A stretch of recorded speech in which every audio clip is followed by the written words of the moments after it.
Donc pour faire des terrariums avec des fonds de type rocheux, on va d'abord choisir le type de terrarium par rapport au type d'animaux qu'on va mettre dedans et par rapport au climat qu'on va vouloir reproduire à l'intérieur. Et donc là je suis parti sur des terrariums de type tropicaux ou des terrariums de type désertique. Donc celui qui est juste derrière moi est un terrarium de type tropical.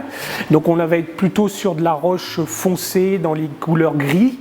Pour ça, je vais utiliser comme matériel principal du polystyrène extrudé.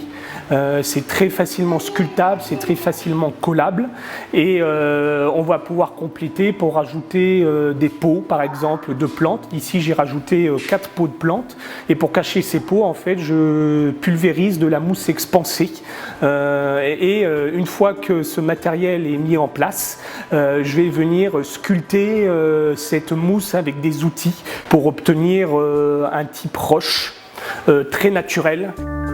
Habituellement chez soi, on décore le fond et on a les ouvertures devant soi.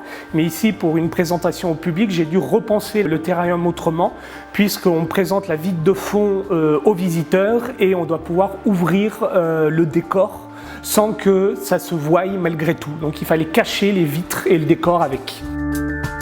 Donc une fois que j'ai sculpté, que j'ai rendu le fond en type roche, ce qu'on va faire, c'est qu'on va venir appliquer plusieurs couches de mortier-colle qui a l'avantage de très bien tenir et d'être très dur au séchage. Après 2 couches à blanc, on va rajouter des couches qui ont reçu des colorants naturels en poudre qui sont faits exprès pour les bétons, etc. pour rendre la couleur de type roche le plus naturel possible.